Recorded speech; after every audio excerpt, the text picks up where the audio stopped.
I've made this mistake before, so don't do that. Is there's a little lock, and so if you bring this down, it locks the card. So it locks it so you can't delete anything from the card. You don't lose anything Videos. on your vacation to Hawaii, but you also can't write anything. Video. The camera might not notify you that it can't write to it until the buffer on the camera runs out, and then it just won't work. Although modern cameras generally will give you a little notification, and they also have a much bigger buffer. So, but just make sure that to have this on the little thing that doesn't have the lock on it, and you're like, don't make those mistakes. Not all DSLRs or mirrorless cameras or things like that are older will support XC cards. So check to see if you need an HC or an XC card. What SD card is right for you? You have two primary different types of SD cards, HC and XC cards. The big difference between HC and XC cards is that HC cards have a maximum of 32 gigabytes of storage, where XC cards can go all the way up to 2 terabytes on a little tiny SD card, but XC cards are the standard. So unless you have something really old, go with an XC card. Even most old things are compatible with XC cards. Pro tip, make sure that if you have an SD card for a while, you'll start wearing down the SD card so it won't have the same capacity as when it first came out. That's years down the line. But if this one was the original one that came with my sister's camera, so this one's really old. Make sure to check it, see how many write cycles are left for it, or how much capacity it is, because even though this is a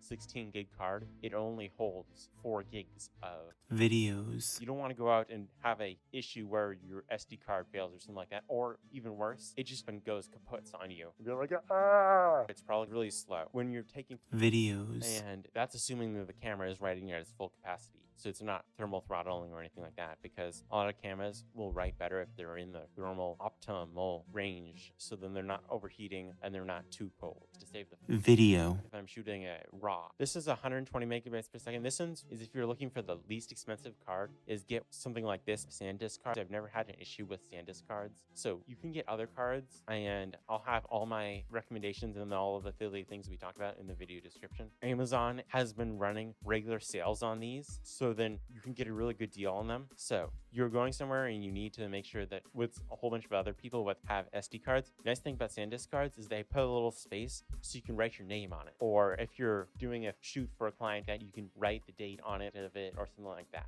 Or if you're shooting like a Christmas, the difference between a budget SD card and Pro has all the functions of this one, but these are way faster. If you're gonna record 4K log RAW or 8K and RAW, benefit of RAW is even though it might look a little not as nice in the camera, but you get a lot more flexibility editing in post to make it amazing and tweak it just the way you want. RAW doesn't discard all of the metadata, little bits of information that aren't really necessary, but RAW takes up a lot more space, way faster. So it doesn't really matter what camera you're choosing. Leica makes good cameras, and so does Canon and Sony. And although one thing, not all UHS 1 cards will fit in a UHS 3 card reader or your camera, because they generally have chamfered edges there tilted down where these are flat. But leave your questions and comments down below and like and share, because it really is helpful. If you found that entertaining or helpful, watch this next.